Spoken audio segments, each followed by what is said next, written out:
For centuries, brick buildings were built using solid masonry walls. These walls were thick, structural, and could support the weight of the building above them. But today, most brick buildings are constructed very differently. In many modern buildings, the brick you see on the outside is only a thin outer layer. The structure of the building is actually supported by a wood, steel, or concrete frame behind it. So, why did construction shift from solid brick walls to brick veneer? Brick veneer is a wall system where the brick acts as a non-structural exterior cladding. Instead of supporting the building's weight, the brick is attached to a structural wall behind it. Metal ties connect the veneer to the structural frame, and a small air cavity between the brick and the structural wall helps manage moisture.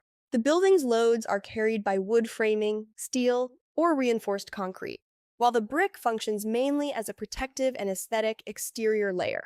Before the 20th century, most brick buildings were constructed using load-bearing masonry walls. In this system, the brick walls themselves carried the weight of the floors and roof. Because masonry has limited tensile strength, these walls had to be very thick, especially at the lower levels of the building.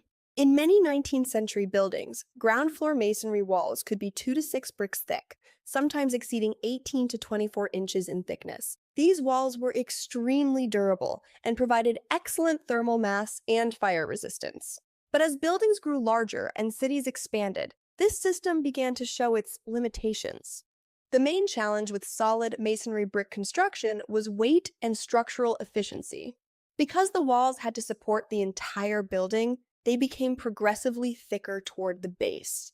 In taller buildings, this meant extremely thick walls, large amounts of brick and mortar, reduced interior floor space. For example, in some late 19th century masonry buildings, the ground floor walls could take up more than 10% of the building's floor area. As urban land became more valuable, losing interior space to thick structural walls became increasingly inefficient. The solution emerged in the late 19th and early 20th centuries with the development of steel and reinforced concrete structural frames. Instead of relying on masonry walls to carry loads, buildings could now use a structural skeleton. This structural frame carried the building's weight, allowing exterior walls to become lighter and thinner. Once the structural role of brick disappeared, it could be used simply as a veneer or cladding material. This dramatically reduced material use while preserving the familiar appearance of brick buildings. Brick veneer offered several practical advantages. First, it significantly reduced structural weight, since the building frame carried the loads. Second, it used far fewer materials than solid masonry walls.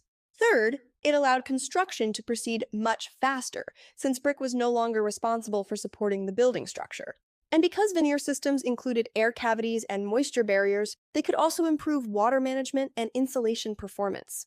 These advantages made brick veneer compatible with modern construction systems and building codes. Despite its advantages, brick veneer also introduced tradeoffs. Solid masonry buildings often had extremely long lifespans and could remain structurally sound for over a century. Brick veneer systems rely on metal anchors, cavity drainage, and wall ties, which must function properly to prevent moisture problems. If these systems fail, issues such as water intrusion, corrosion of ties, or separation of the veneer can occur.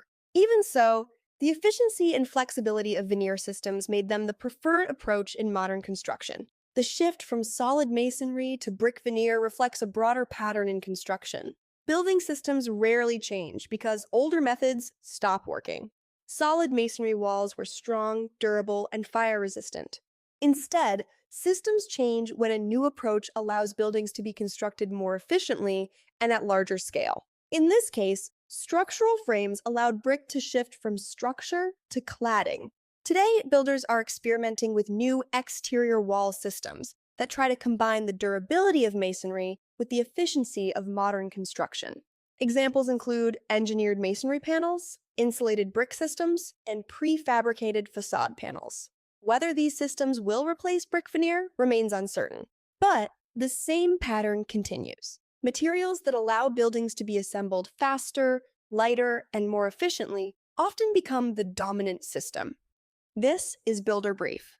We're building a space for serious, system-level conversations about housing, land, and construction beyond headlines and surface level discussions. Our goal is simple: to understand how the built environment actually works and why it affects all of us. If you found this video valuable, like the video, share it, and consider subscribing. It helps more people discover these conversations. And if you have thoughts or experiences related to housing, construction, or cities, leave a comment below. Your support helps us continue producing independent, in-depth analysis of the systems shaping our built environment.